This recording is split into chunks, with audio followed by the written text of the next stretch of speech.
Hello everyone, here I welcome you all to our channel GS Mentor. So today we are going to study about the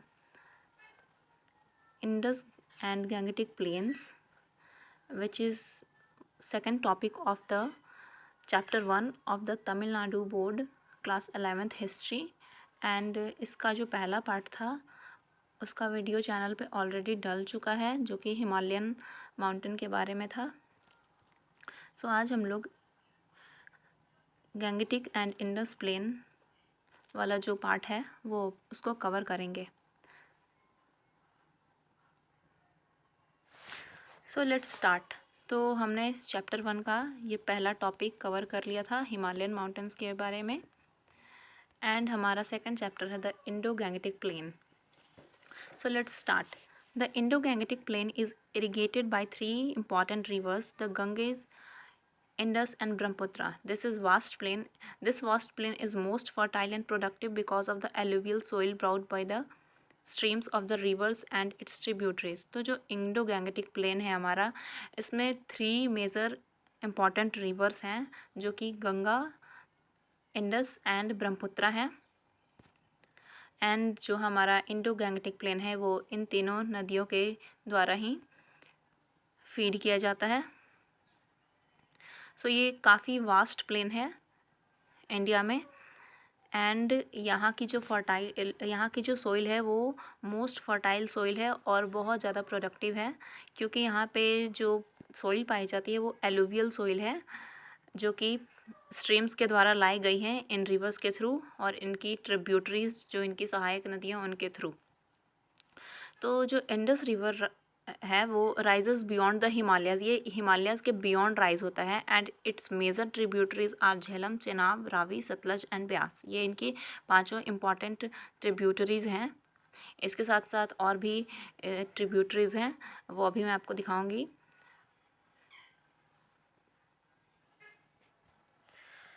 and here it is. यहाँ पे हम देख सकते हैं कि ये कहाँ से राइज होती है। ये तिब्बत से इंडस रिवर का राइज होता है, उसके बाद ये इंडिया में आती है, एंड इसकी सारी ट्रिब्यूटरीज जैसा कि अभी मैंने बताया था, झेलम, चेनाब, ब्यास, रावी, सतलज आप सब देख सकते हैं। उसके अलावा भी कुछ और ट्रिब्यूटरीज हैं लाइक श्योक, जास्कर, ये सारी भी ट्रिब्यूटरीज हैं एंड इम्पॉर्टेंट लोकेशंस भी हैं इसमें।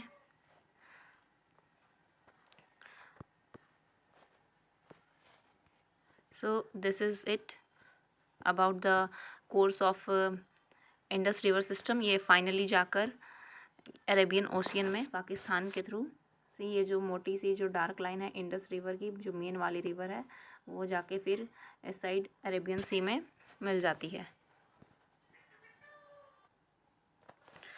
Now the Punjab plains are benefited by the Indus river system. ये जो पंजाब प्लेन है हमारा इंडिया में, वो इंडस रिवर के द्वारा ही बेनिफिटेड होता है। मतलब वहाँ की जो सोइल है वो इंडस रिवर के कारण ही उपजाऊ है, क्योंकि उसकी जो स्ट्रीम्स है अपने साथ एलुवियल सोइल कर लेकर आती है, एंड ऑब्वियसली रिवर है तो बहुत सारा वाटर भी आ जाता है, तो वहाँ की प्रोडक्टिविटी बढ़ जाती है। The literal meaning of the term Punjab, ये जो पंजाब है उसका जो लिटरल मीनिंग होता है वो लैंड ऑफ 5 रिवर्स होता है। ठीक है, तो यही जो 5 रिवर है हमारी उसके आसपास ही है। एंड पंजाब में भी कुछ रिवर्स हैं, इनमें से Sindh is situated at the lower valley of the Indus. और जो सिंध वाला जो एरिया है जो कि अभी पाकिस्तान में है, तो ये लोअर वैली, इंडस की जो लोअर वैली है उसमें सिचुएटेड है। एंड जो इंडस प्लेन है वो अपनी फर्टाइल सोइल के कारण जानी जाती है। उसके बाद आगे बढ़ते हैं। The Thar desert and Aravalli hills are situated in between the Indus and Gangetic plains. तो our India's hottest desert is the Thar desert, and जो हिल है अरावली हिल वो भी इंडस एंड गैंगेटिक प्लेन के बीच ही सिचुएटेड है। एंड साथ ही साथ अरावली हिल्स का जो हाईएस्ट पॉइंट है माउंट आबू, जिसकी हाइट है 5650 फीट, वो भी यहीं है, अरावली हिल्स में सिचुएटेड है। And the Ganges river rises in Himalaya. अगर गंगा रिवर की बात करें तो वो हिमालय से राइज होती है, फ्लो साउथ, उसके बाद वो साउथवर्ड मूव करती है एंड उसके बाद वो ईस्टवर्ड टर्न ले लेती है और नॉर्दर्न प्लेन में जाकर पहुंच जाती है और फाइनली वो बे ऑफ बंगाल में जाके उसका कॉन्फ्लुएंस हो जाता है। सो इसके भी कोर्स को अभी हम देखेंगे। तो सबसे पहले तो ये है कि गंगा रिवर का राइज कैसे होता है। सी, ये हमारा 4 इम्पॉर्टेंट जो पॉइंट्स हैं, बद्रीनाथ, केदारनाथ, गंगोत्री एंड यमुनोत्री, जैसा कि आप लोग देख सकते हैं यहाँ से 4 स्ट्रीम्स फ्लो हुई हैं। जो बद्रीनाथ है तो उसमें एक और राइट साइड से आकर मिलती है धौली गंगा, और बद्रीनाथ से जो निकलती है वो अलकनंदा होती है, और अलकनंदा और धौली गंगा राइट साइड से जो आके मिलती है तो उस जगह को विष्णु प्रयाग बोलते हैं। जब वो थोड़े और आगे बढ़ती है तो राइट साइड से फिर एक नंदाकिनी आती है, नॉट मंदाकिनी, इट्स नंदाकिनी। तो वो जहाँ अलकनंदा और नंदाकिनी जहाँ मिलते हैं उसको नंद प्रयाग बोलते हैं। फिर थोड़ा और आगे बढ़ने पे एक और ट्रिब्यूटरी इसमें आकर मिलती है, पिंडर गंगा। तो पिंडर गंगा और अलकनंदा जहाँ पे मिलती है उसे कर्ण प्रयाग। एंड अगेन ये जो केदारनाथ से आती है मंदाकिनी, वो जब अलकनंदा से मिलती है तो वहाँ पे बनता है रुद्रप्रयाग। और ये जो गंगोत्री है वहाँ से आती है भगीरथी, और भगीरथी और अलकनंदा जो कि बद्रीनाथ से आ रही थी वो दोनों जब मिलते हैं तो उसे बोलते हैं देवप्रयाग। और ऐसे ही जब यहाँ से जो फाइनली जो यहाँ से स्ट्रीम निकलती है एक सिंगल, वही गंगा नदी कहलाती है। और ये जो साइड वाली यमुनोत्री है वो इसके पैरेलल ही फ्लो करती है गंगा के, और आगे जाके गंगा में ही मिल जाती है। तो वो भी एक तरह से ट्रिब्यूटरी भी है, हालांकि शुरू में वो बहुत देर तक अकेले रहती है बट आगे जाके वो गंगा के साथ ही मिल जाती है। अब इसके कोर्स को अच्छे से देखेंगे। वो तो हमारा हो गया कि राइज कैसे हुआ गंगा रिवर का। इसके बाद इसके कोर्स है जब ये फिर साउथवर्ड, सी ये यहाँ से निकली, उसके बाद साउथवर्ड टर्न आया, फिर सी नीचे की ओर, और अब ये ईस्टवर्ड जाएगी। ये जो गंगा रिवर रेड कलर से मोटा सा लिखा हुआ है, ब्लू कलर का लाइन है, हम लोग यहाँ देखेंगे कि ये जाकर मिल गई है ईस्ट, एकदम ईस्ट में बे ऑफ बंगाल से। तो इसके सारे ट्रिब्यूटरीज़ को आप यहाँ देख सकते हैं, और ये भी देख सकते हैं कि यमुना जो नदी है ये इसके पैरेलल फ्लो करती है और फाइनली ये इलाहाबाद में जाकर गंगा से मिल जाती है। जो प्रयागराज है गंगा, यमुना और सरस्वती का, यहाँ पे ये मिल जाती है। एंड इसके बाकी सारे ट्रिब्यूटरीज़ भी आप देख सकते हैं, गोमती, घाघरा, गंडक, कोसी, ये सारे इम्पॉर्टेंट ट्रिब्यूटरीज़ हैं।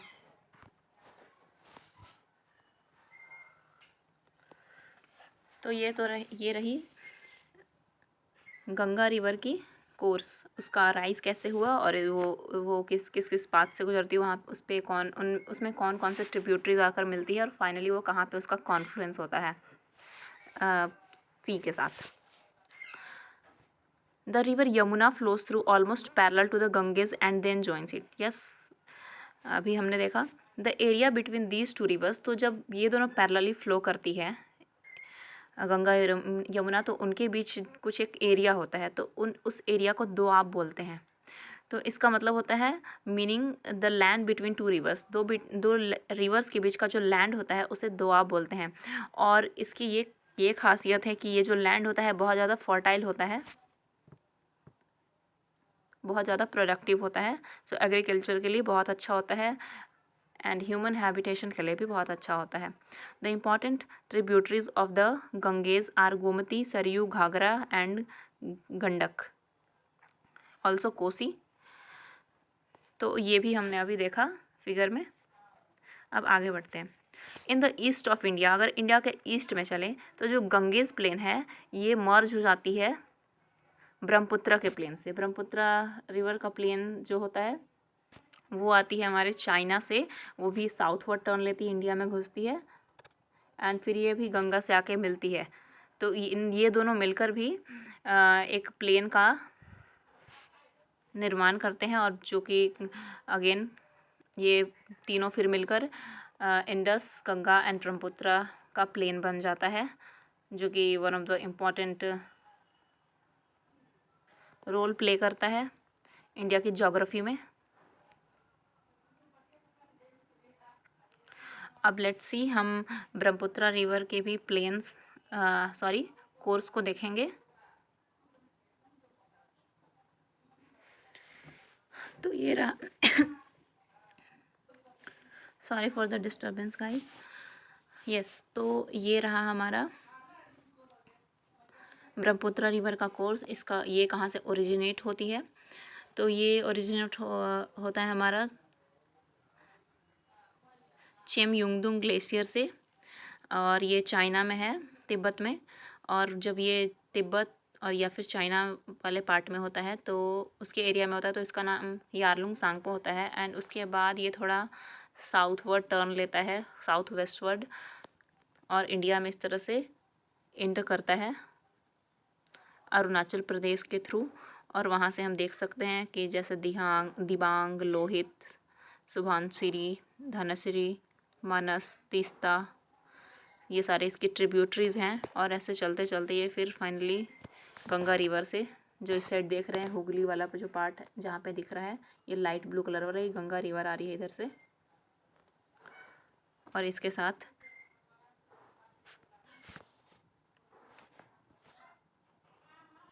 सॉरी रोटेट हो गया था। तो ये जो डार्क ब्लू पार्ट है और लाइट ब्लू पार्ट है, तो लाइट ब्लू वाली हमारी गंगा है, डार्क ब्लू वाला हमारा ब्रह्मपुत्र है। तो ये दोनों यहाँ पे मिलते हैं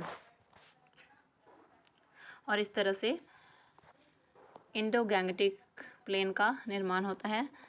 एंड ऑल्सो इसमें ब्रह्मपुत्र भी है, Indo Gangetic Brahmaputra plain. So complete ये हुआ हमारा। तो ये one of the major part है ऑफ इंडियन ज्योग्राफी का, एंड हिस्ट्री के लिए भी इम्पॉर्टेंट है। तो इसकी क्या सिग्निफिकेंस है वो तो अभी हम लोग पढ़ेंगे ही।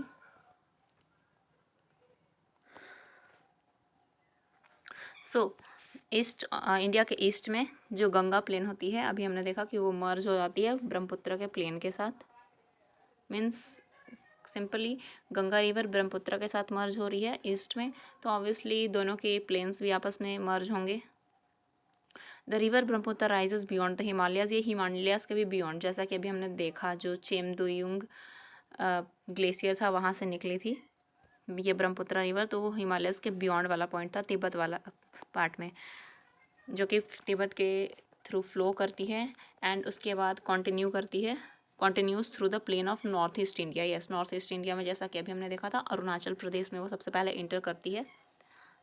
तो in the plains it is a vast but a slow moving river forming several island. तो ये प्लेन्स में अगर देखें तो ये फास्ट मूविंग रिवर है, लेकिन वास्ट रिवर है, बट ये काफ़ी स्लो मूविंग रिवर है जो कि सेवरल आइलैंड्स भी बनाते चलती है। और जो इंडो गैंगटिक प्लेन है, अगर इसकी सिग्निफिकेंस की बात करें तो इसने कंट्रीब्यूट किया है to the rise of urban centres, जो अर्बन सेंटर्स हैं उनके राइज के लिए, particularly on the river banks और at the confluence of river. तो रिवर का जो कॉन्फ्लुएंस होता है और जो रिवर के जो बैंक्स होते हैं, नदी के जो किनारे होते हैं, तो वहाँ पे अर्बन सेंटर्स बने हैं। मीन्स सिटीज़, टाउन्स वगैरह डेवलप हुए हैं बिकॉज़ वाटर है और प्रोडक्टिविटी है उस एरिया का, तो वो एरिया डेवलप होगा ही क्योंकि लोग वहाँ पे रहना चाहेंगे। उसके बाद है the Harappan culture flourished in the Indus valley. अगर हरप्पन कल्चर जो हमारा सबसे पुराना इंडिया की हिस्ट्री में जो सबसे पुराना सिविलाइजेशन है वो हड़प्पा सभ्यता है। तो अगर उसकी बात करें तो वो भी इंडस वैली यानी कि इंडस रिवर के बैंक पे ही फ्लरिश हुई थी।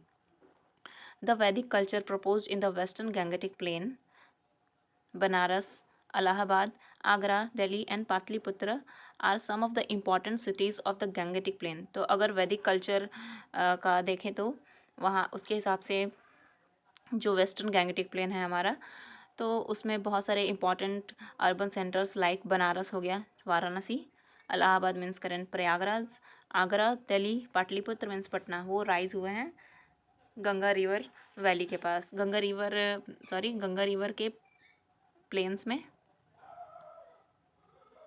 The city of Pataliputra was situated at the confluence of Son river with Ganges.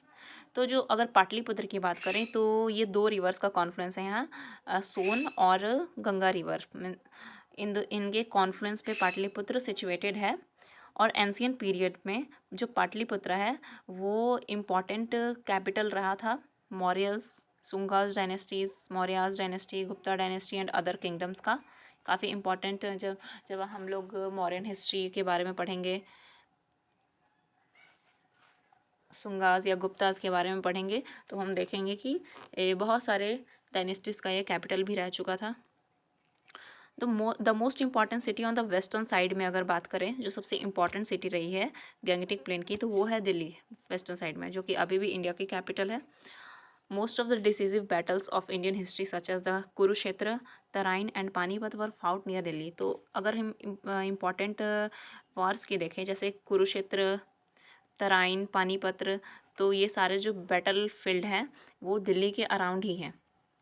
Also this plain had always been a source of temptation and attraction for the foreign invaders. साथ ही साथ जो foreign invaders होते थे तो उन लोगों के लिए भी ये काफ़ी अट्रैक्शन का सेंटर रहा है, क्योंकि यहाँ पे जो मिट्टी है यहाँ की वो काफ़ी फर्टाइल है, प्रोडक्टिव है, यहाँ पे काफ़ी वेल्थ है। तो important powers fought for the position, बहुत सारे इम्पॉर्टेंट पावर्स, तो इसको जीतने के लिए कई वॉर भी हुए हैं यहाँ पे इन वैलीज़ और प्लेन्स के लिए। स्पेशली द गंगा यमुना दोआब, खास करके जो गंगा यमुना दोआब है, जैसा कि मैंने बताया था, दोआब मीन्स जो दो रिवर्स के बीच का एरिया होता है। तो दो रिवर्स अगर अगल बगल रहेंगी तो बीच का जो एरिया होगा वो प्लेन वाला एरिया होगा और वो काफ़ी फर्टाइल होगा। तो उसके लिए भी वॉर हुआ है यहाँ पे। Prove to be the most coveted and contested area. Yes, तो काफ़ी कंटेस्टेड एरिया ये रह चुका है। The rivers in this region served as arteries of commerce and communication. साथ ही साथ ये रिवर्स जो हैं आर्टरीज और कॉमर्स का भी पार्ट बने हैं। मीन्स इसका भी इम्पॉर्टेंट ये सेंटर्स हैं कम्युनिकेशन कॉमर्स का, क्योंकि रिवर्स के थ्रू हमारा ट्रेड वगैरह भी होता था। कम्युनिकेशन का इम्पॉर्टेंट सेंटर्स था, मीन्स सिटी टू सिटी, इसके लिए जो बोट्स वगैरह से एक सिटी से दूसरे सिटी ट्रेडिंग करने के लिए यूज़ होता था। In ancient times it was difficult to make roads. और साथ ही साथ एंशियंट टाइम में होता क्या था कि रोड बनाना काफ़ी मुश्किल था। मीन्स उस समय वो टेक्नोलॉजी उस लेवल पे नहीं पहुंची थी। काफ़ी उस टाइम बहुत हम लोग इतना ज़्यादा डेवलप नहीं हुए थे और टेक्नोलॉजी भी नहीं थी, तो रोड्स बनाना मुश्किल होता था। बट वाटर जो कि नेचुरल सोर्स है, तो लोग उसको ही कम्युनिकेशन का सोर्स मान के चलते थे एंड ट्रेड वगैरह, और एक जगह से दूसरे जगह ट्रांसपोर्टेशन आना जाना करते थे। And so man and material were moved by boat. Yes, तो मैन भी और मटेरियल भी दोनों बोट के द्वारा मूव होता था। जो इम्पॉर्टेंट रिवर्स रही हैं कम्युनिकेशन के लिए वो कंटिन्यू टिल द डेज, अभी भी वो कंटिन्यू हो रही हैं till the days of the east India company. Means मतलब अभी भी उसका ये तो है ही, यूज़ तो हो ही रहा है, टूरिस्ट के लिए ही देख लो। बट साथ ही साथ अगर एंशियंट हिस्ट्री से लेके अभी मॉडर्न हिस्ट्री स्टार्ट होने तक इंडिया में, मीन्स जो ईस्ट इंडिया कंपनी की अगर बात करें जब वो आई थी, तब तक ये इससे ट्रेडिंग वगैरह चल रहा था। तब भी लोग बोट से एक सिटी से दूसरे सिटी में जाने के लिए ट्रैवल करते थे। बट अब तो रोड आ गई है, तो रोड या ट्रेन के थ्रू या फिर प्लेन्स के थ्रू, मीन्स एयर के थ्रू करते हैं। बट हाँ, अभी भी ये रिवर्स की बात करें तो ये काफ़ी सेक्रेड तो हैं ही, और टूरिस्ट के लिए भी ये इम्पॉर्टेंट सेंटर्स हैं। सो यहाँ पे हमने इसका सिग्निफिकेंस देखा कि पहले तो ज्योग्राफी देखा कि इनकी ज्योग्राफी क्या है, इंडो गैंगटिक और ब्रह्मपुत्रा प्लेन है, तो इसकी ज्योग्राफी क्या है। उसके बाद मॉडर्न हिस्ट्री में इंडियन हिस्ट्री में ये कैसे कंट्रीब्यूट करती है, लाइक वॉर्स वगैरह, फॉरेन इन्वेडर्स वगैरह एंड इम्पॉर्टेंट कैपिटल्स किंगडम्स के, ये सारा देखा। तो this is all about the Indo Gangetic Brahmaputra plain. And next video में हम साउदर्न पेनिनसुला के बारे में पढ़ेंगे, जो थर्ड इम्पॉर्टेंट पिलर है इंडियन ज्योग्राफी का, जो कि हिस्ट्री में कंट्रीब्यूट करता है। So let's meet in the next video. Thank you so much and bye bye.